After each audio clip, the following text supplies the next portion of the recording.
No importa lo que te detenga, despierta tus sentidos con la fuerza del tigre y el poder de hierbas aromáticas legendarias. Tiger Balm actúa rápido para calmar, revitalizar y restaurar. Siéntete mejor y vuelve a disfrutar la vida con Tiger Balm.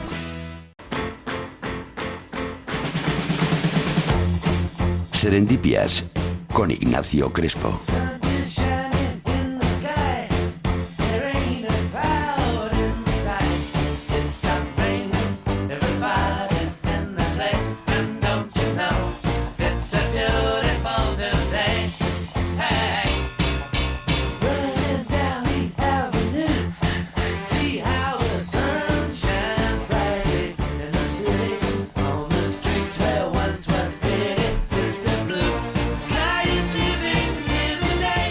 Las 7:07, las 6:07 en Canarias. Iñaki, ¿estás preparado para que nos saquen los colores? Bueno, eso te iba a decir, nos lo van a sacar, pero bien. Además que sí, porque Ignacio Crespo, buenas tardes. Buenas tardes, ¿qué tal? En esta sección vamos a hablar de ciencia, pero de la ciencia que hay detrás de los colores. Es un poco la idea, sí. Estamos haciendo una serie de secciones. En la anterior habíamos hablado sobre el color verde, si no me equivoco, y en esta vamos a hablar del rojo. Así que ¿El rojo? Sí, que estoy pensando, ya hace unos años, ¿no?, que estamos con esta sección de Serendipias y tengo en la carátula Mr. Blue Sky, que está sonando lo del azul y aún no he tratado el azul. Pero bueno, la semana que viene, ¿no? Eso es, la semana que viene. Y cerramos ese ciclo. Venga, pues ¿por dónde empezamos? Pues mira, yo creo que puede ser interesante que, ya que con el verde hablamos de dónde venía la palabra, de todo aquello del cloro, de la clorofila, sí, pues vamos a hacer algo parecido. Vamos a vale. hablar de dónde viene, en este caso, el rojo. El rojo. Yo te voy a preguntar, si piensas en verde, piensas en plantas. Sí. Eso Claro, lo aclaramos. siempre. Y si piensas en rojo, ¿en Bueno, qué yo piensas? en sangre lo primero, vaya. Sí, Sangre. como que es lo más universal, ¿no? ¿Verdad? Pues fíjate que con las plantas vimos que al pensar en plantas, el verde de la planta viene de la clorofila, que etimológicamente está ahí el cloro. Pues con la sangre pasa parecido. Pensamos en rojo, pensamos en sangre.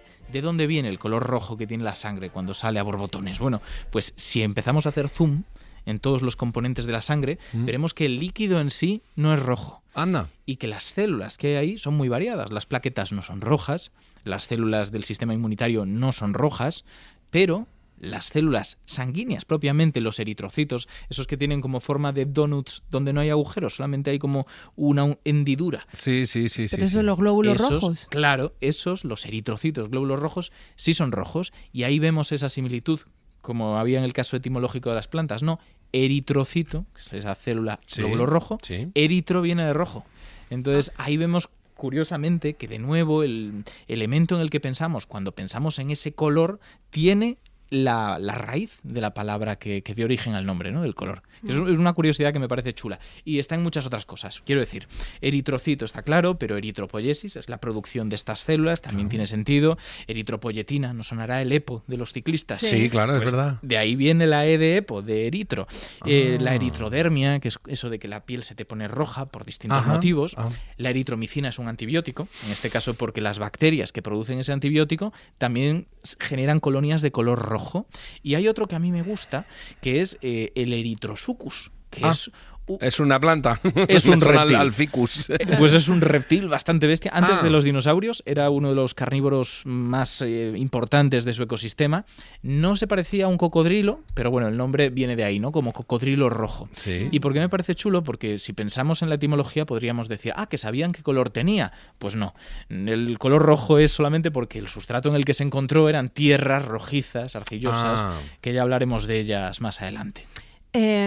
Claro, si pensamos en rojo, es un color atrevido. Muy atrevido. ¿No? Incluso agresivo, si me apuras, por esto de relacionarlo con la sangre. Sí, totalmente. Y eso tiene que ver con que, bueno, los colores tienen muchas connotaciones y existe una serie de código no escrito en la naturaleza por la cual tendemos a interpretar los colores rojos, agresivos, intensos como peligrosos. Es verdad. Claro. Si vemos, por ejemplo, un insecto y tiene un color rojo vivo absoluto, igual nos da más respeto que si solamente es negro. ¿Las plantas también se defienden con colores rojos de que no les ataquen? Es una forma de disuadirnos. Por vale. ejemplo, estoy pensando más que en el caso de una planta, en el caso de un hongo, que es la amanita. Hay varios tipos de amanita, ¿no? Pero la típica camiseta roja con puntos blancos es esa, y lo que nos está diciendo es soy venenosa. Hay una serie de códigos, como digo, se suelen llamar colores aposemáticos, y son lo que nos engaña. Cuando vemos una serpiente de coral, por ejemplo, que tiene estas franjas amarillas, rojas, negras, blancas, decimos, esto es peligroso. Bueno, pues lo chulo es que la naturaleza no solamente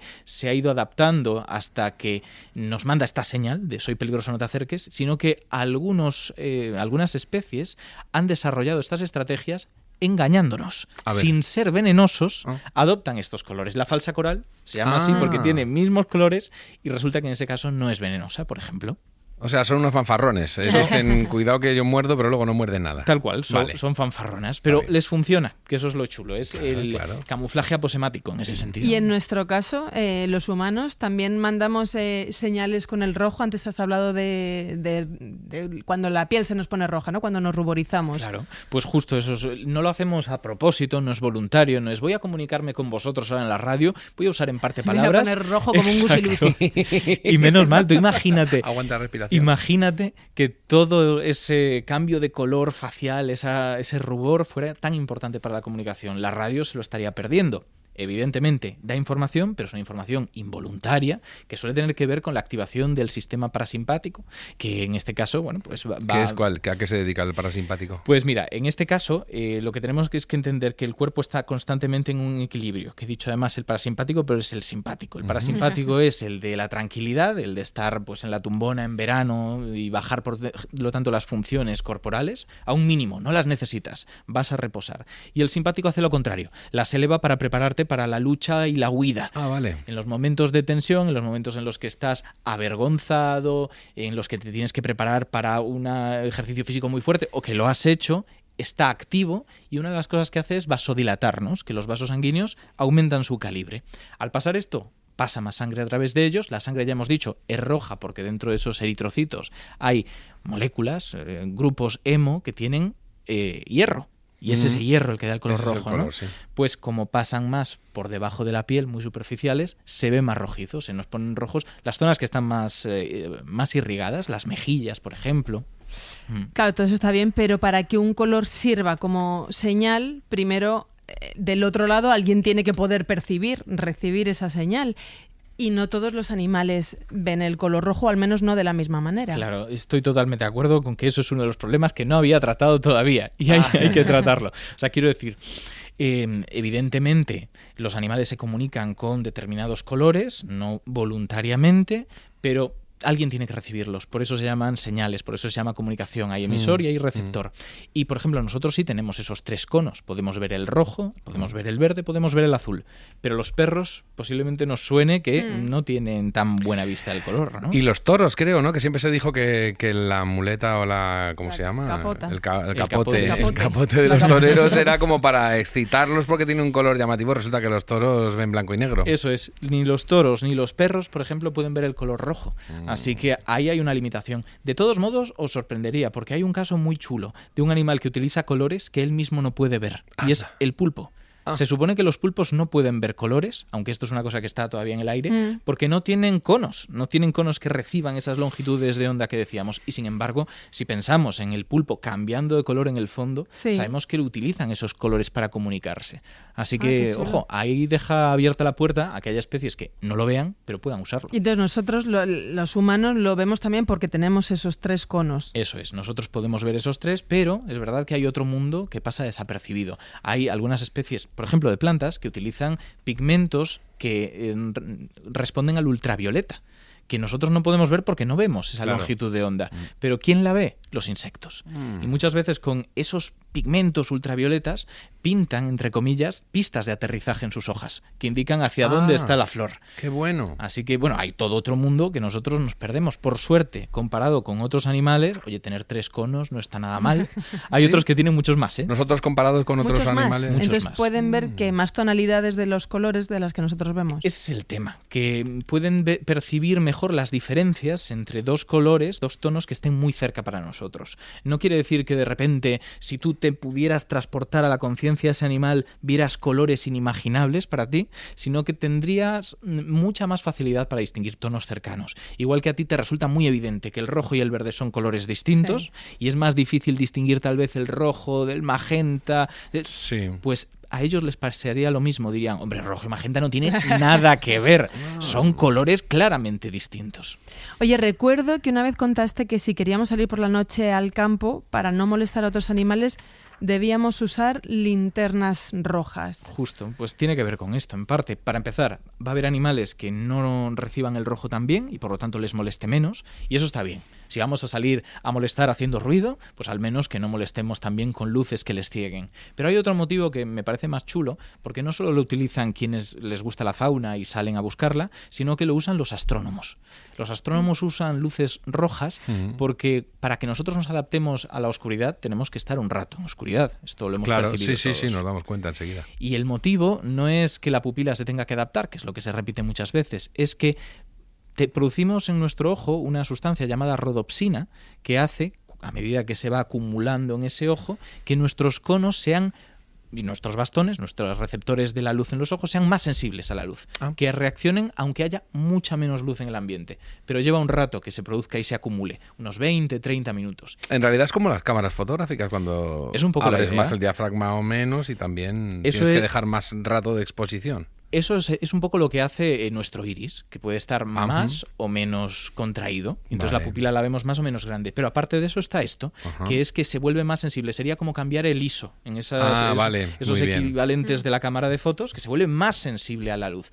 Pero imagínate que ese ISO no pudieras cambiarlo haciendo así, chasqueando los dedos inmediatamente, sino que requiriera un proceso que tarda 20-30 minutos y que en el momento en el que tú le das un fogonazo de luz intensa, se va al garete, vuelves a empezar.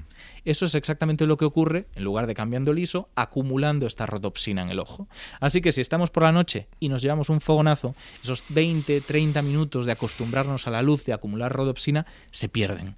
¿Cómo no se pierden? Si la luz tiene poca energía. Si en lugar de usar luz blanca, usamos luz roja. Ahora también recomiendan, por ejemplo, para leer incluso por la noche en casa, en vez de usar luz blanca, luz roja. Lo recomiendan por varios motivos. Uno de ellos es que es verdad que la luz azul es más energética y puede, en principio, inhibir más la melatonina. Nuestro cuerpo va produciendo melatonina durante el día y sobre todo cuando empezamos... Bueno, voy a ser más preciso. Nuestro cuerpo produce melatonina cuando no hay una luz que inhiba eso. Así que cuando apagamos las luces por la noche en condiciones naturales, se va acumulando más y esto incita al sueño. Por eso las pastillas de melatonina. Sí. Claro, sí. Pero no todas las luces la inhiben por igual. La luz azul pues pasa parecido a lo que hemos contado. La inhibe más. ¿Cuánto más? Tampoco mucho. Entonces mi recomendación es, más allá de filtros de luz azul y cosas por el estilo, a partir de cierta hora, si tenemos problemas para conciliar el sueño, apartamos pantallas, intentamos bajar la luz e intentamos centrarnos en otras cosas. Go to my head, make me forget that I still need her so. Red, red wine. ¿Llevamos una tarde de vino? No te digo, hemos estado antes un buen rato así. Hemos estado hablando con un par de... Por eso que mucha gente solo conoce la versión de V40 y esta es una versión, la original, que es preciosa, de Neil Diamond.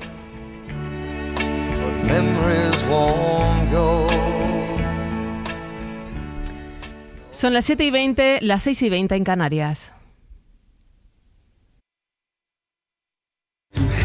Of steel and heart of stone, our Labor Day has come and gone.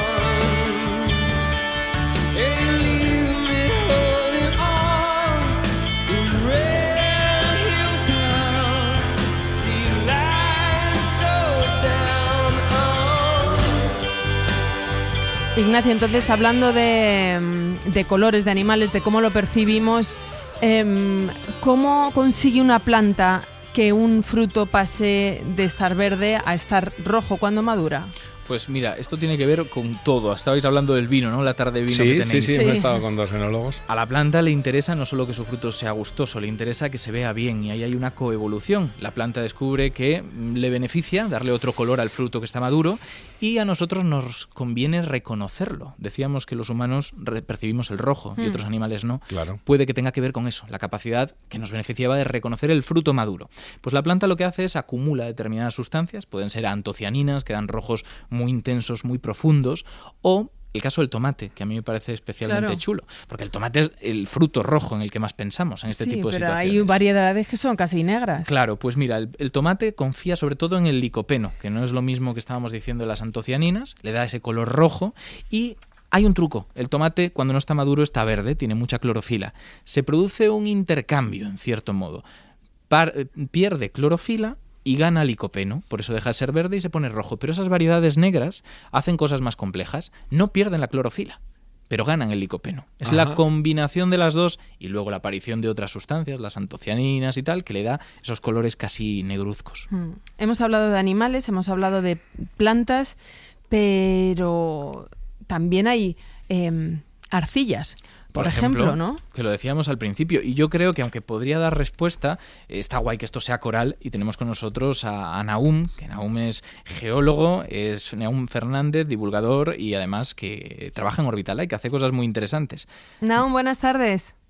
Buenas tardes, ¿qué tal? ¿Cómo estáis? Pues muy bien, muy contentos de saludarte. Es que estaba pensando en el Cañón del Colorado, por ejemplo. No sé si es un buen ejemplo de lo que estamos hablando, pero pensando en, pues esto, en animales, en plantas, en la tierra, en organismos de color rojo, ¿a qué se debe? Porque algunos de estos elementos son de un rojo tan intenso. Que a todo esto, Nahum, perdona que te interrumpa, pero te he dicho Fernández y eres Méndez. Corrígeme. Sí. No os preocupéis. Bueno, pues tenemos que tener en cuenta que hay muchas formas por las cuales las rocas y los minerales pueden tener sus colores. Una de las formas más habituales es que los minerales pues tengan pequeñas impurezas que le puedan dar ese color. A veces es simplemente que los minerales actúan como una especie de filtro que permite... Nosotros normalmente la luz que vemos la vemos más o menos blanca, ¿no? Pero esa luz en realidad está compuesta por muchos colores.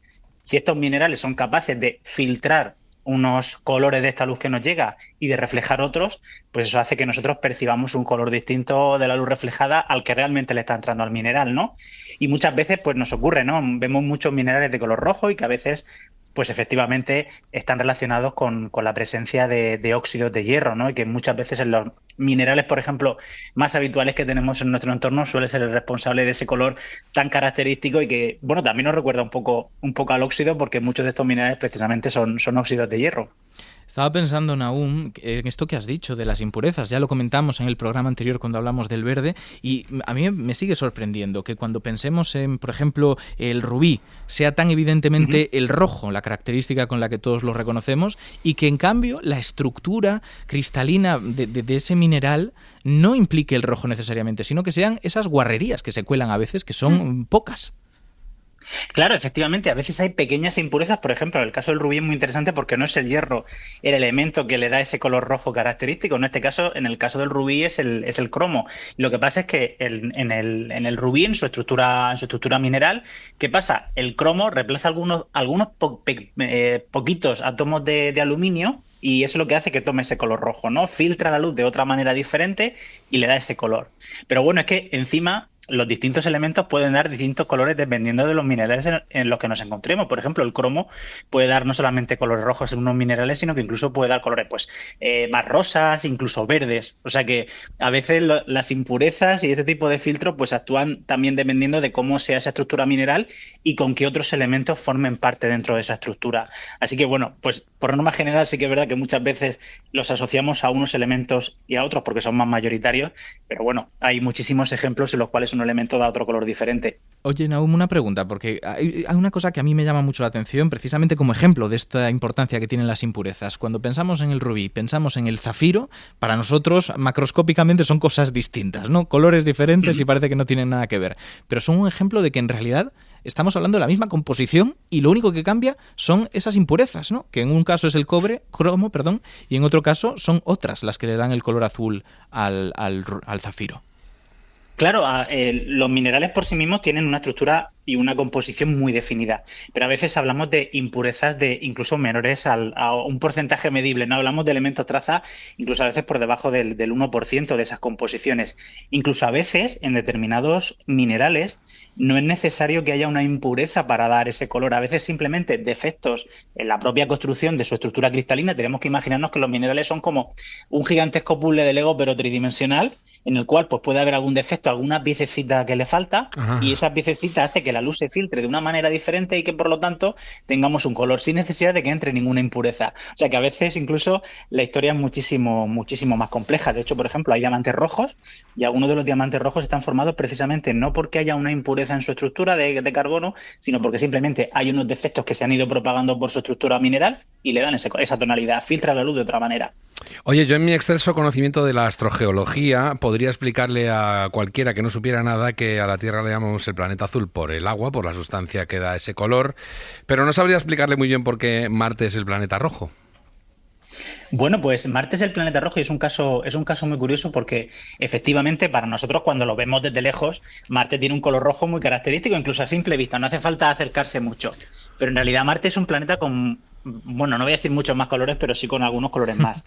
¿Qué es lo que ocurre? ¿Por qué lo vemos tan rojo? Bueno, porque su superficie prácticamente está cubierta por una capa de polvo que es bastante fina, a veces ni siquiera llega a tan solo unos centímetros, y que está compuesta, ahora lo sabemos desde el año pasado, probablemente por un mineral que antes pensábamos que era el hematites, pero ahora pensamos que es otro diferente, y que le da precisamente ese color rojo, ese óxido rojo.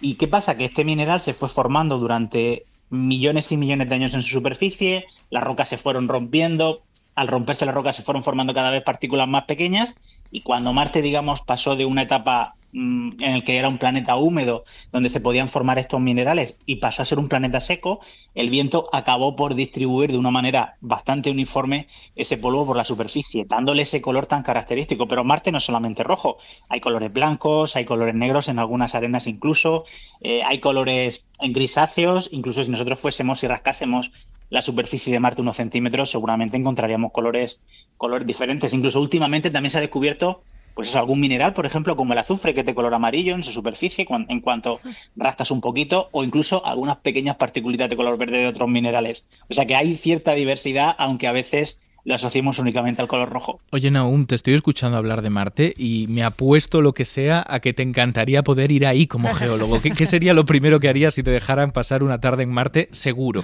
Con un cubito y una pala. Eso es. Bueno, pues realmente me apetecería mucho subir al volcán más alto del sistema solar, claro, que es el Monte Olimpo, y creo que es una cosa realmente espectacular, ¿no? Imaginemos un volcán de más de 20 kilómetros de altura, tiene que ser una cosa realmente imponente y desde la que desde luego seguro que se ve la curvatura del planeta, aunque alguno dude que los planetas sean redondos y esféricos. Qué bueno, o sea que en realidad no lo había pensado nunca. Si hubiera marcianos realmente, igual el marteplanismo no estaría ni contemplado. Sería cuestión de hacerse una excursión. Claro que los llevas ahí y los convences. Claro. Probablemente. Qué bueno. Nahum Méndez, geólogo, divulgador, muchísimas gracias por este ratito en La Ventana. Muchísimas gracias por haberme invitado. Hasta pronto. Un abrazo.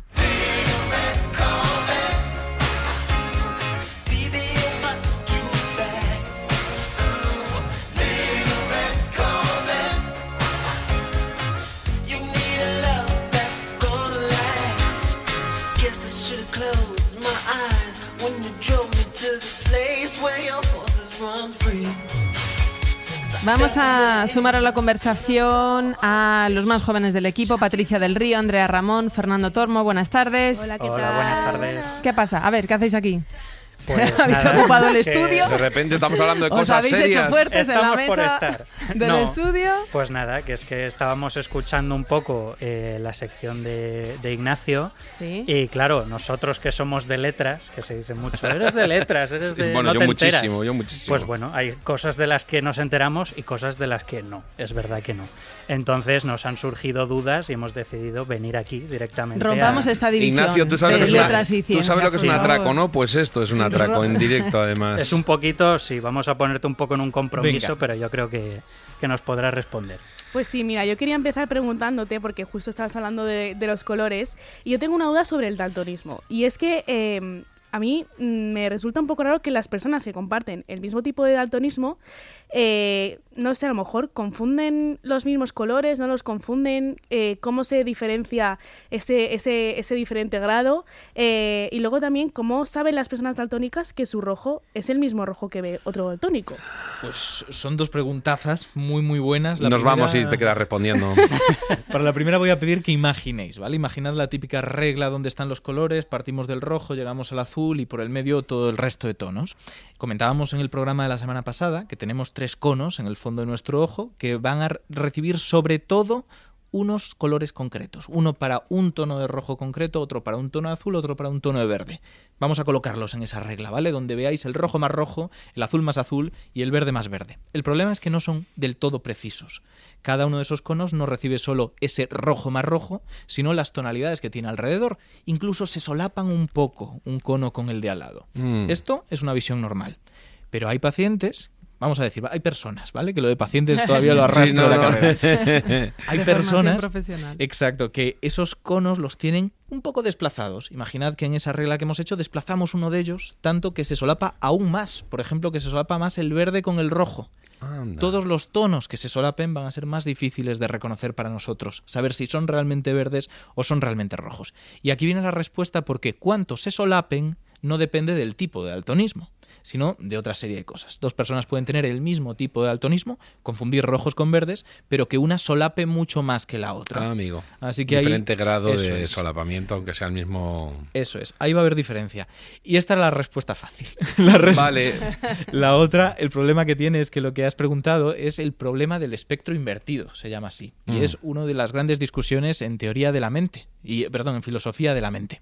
Que lo que se plantean es si la consciencia es una experiencia subjetiva, solamente yo tengo acceso a cómo percibo el rojo y cómo percibo el verde, ¿cómo puedo saber que tú lo ves igual en lugar de tenerlo invertido? Y que ese color que yo siento cuando veo verde no es el que tú sientes cuando ves rojo, aunque le llamemos igual. Esa es una pregunta que está abierta en la práctica, pero que en realidad, si nos pusiéramos aquí a dar una clase de fisiología, podemos llegar a la conclusión de que probablemente si nuestros conos son fisiológicamente iguales, nuestras cadenas de moléculas son las mismas y la luz que estamos percibiendo es la misma, probablemente, porque no creemos en la magia, estemos percibiendo la misma sensación. Claro, pero y gente como nosotros, que bueno, creo que aquí no hay ningún daltónico en la mesa, ¿cómo podemos saber que una persona no tiene daltonismo y que su forma de ver el mundo es la correcta? Pues para saber si alguien tiene daltonismo hay test que son muy graciosos porque si tienes daltonismos no entiendes el test. Es así de fácil. Vale. No, ya hice lo contrario. ¿Cómo saber que todos vemos las mismas cosas cuando se supone que no tenemos ese problema? Pues mira, son unas imágenes que si tú las ves a simple vista te parece que simplemente es un círculo compuesto de círculos más pequeñitos de colores. Si tú tienes daltonismo lo ves y dices, bueno, pues colores distintos. Si no tienes daltonismo eres capaz de ver un número dibujado con esos colores, que círculos de tonos verdosos se agrupan formando tal vez un 9 y que el resto tienen colores más rojizos. Si en cambio tienes daltonismo y mezclas los dos tonos, no los diferencias. Entonces ahí podemos saberlo bastante bien. Otra cuestión es la de cómo sabemos que vemos correctamente. Correctamente es que podamos hacer una vida normal. Si no queremos ser controladores aéreos, da incluso un poquito igual que se solapen. Eso es. Más cosas. Pero que sean fáciles, por favor, o sea, estamos ahí intentando hacer un curso y todo. Venga, va. Bueno, ya que has hablado de la vista, a mí me gustaría también saber algo de los sentidos. Es que, ¿cómo puede ser que a mí me gustan las uvas, a alguien no le gustan las uvas? ¿Por qué hay personas que tienen ciertos gustos diferenciados? Pues mira, es por motivos muy complejos, porque mezclan lo biológico y lo cultural. Seguro que hay cosas que en un momento dado de tu vida no te gustaban y has acabado desarrollando cierto gusto por ellas. El café, la cerveza. Antes hemos hablado del vino, por ejemplo. Fíjate. Yo he dicho eso, que no me gustaba y acabó por gustarme. Pues eso se llaman gustos adquiridos y hay casos más extremos. El garum romano, que era pescado fermentado, difícilmente te gustaba de primeras. El sustromish nórdico, que es también pescado podrido. Sí, qué rico. Exacto. Pues ahí hay un componente que es de exposición hasta que acaba gustándote. Pero es verdad que está otro que es más biológico. Por ejemplo, el amargor no nos suele gustar en general, aunque luego nos adaptemos culturalmente. ¿Por qué tenemos esa base común todos, por la cual lo amargo nos genera rechazo? En principio porque, curiosamente, en la naturaleza, los compuestos tóxicos que producen las plantas suelen venir con compuestos amargos. Así que es una manera de decir, uy, esto que acabo de paladear un poquito, igual no debería seguirlo comiendo. Esto es como el rojo que hablábamos antes de los animales, es un aviso, pero... Y hemos generado una correlación muy fuerte, por la cual nos manda una señal clara, a la planta le interesa que la escupamos y no la sigamos comiendo, y a nosotros la información para no envenenarnos. ¿Y somos los únicos animales que tienen gustos diferenciados dentro de la misma especie? Pues la respuesta en general a somos los únicos animales que suele ser siempre no. Y eso está muy bien como regla de 3 para trabajar con ella. Tenemos ejemplos, y quien tiene mascotas posiblemente lo sabe, que no a todos les gustan las mismas cosas. Unos se comen perfectamente el pienso seco y otros, vamos, te hacen una huelga de hambre durante las semanas. Y luego estoy yo que me puedo comer el pienso del perro y la comida de los humanos. Eso es.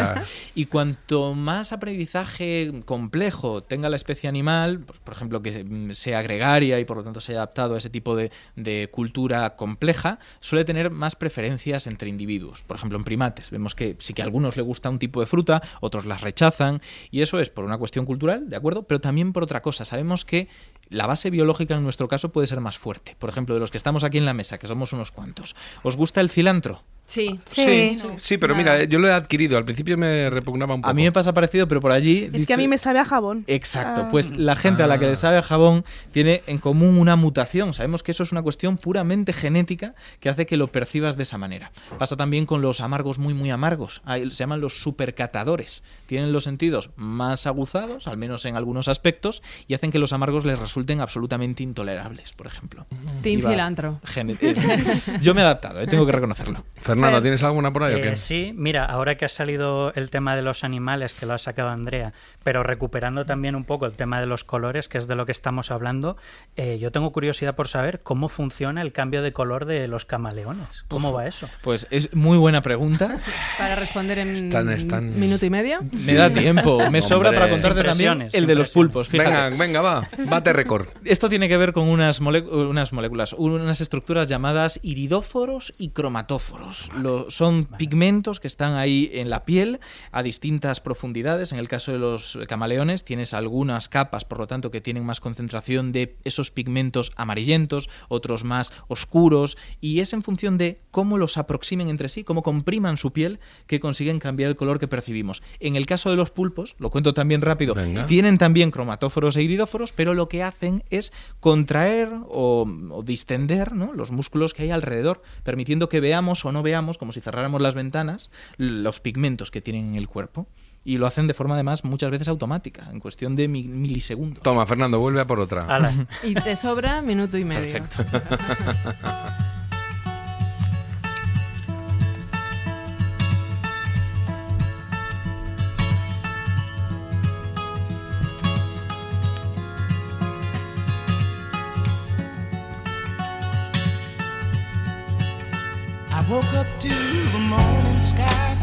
Ignacio Crespo, muchísimas gracias. A una vosotros, semana más. La que viene repetimos, pero venga, con el azul. El azul, y acabamos ya con los colores. Y acabamos con los colores. Azul, atraco y a casa. Efectivamente, prepárate. Repetimos. Me parece muy divertido. Llenos.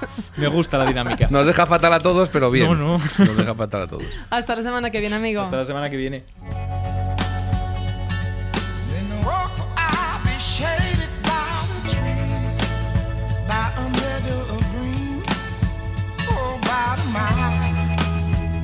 I'm headed to town in style with all my favorite cars, yes sir, all my favorite cars, right.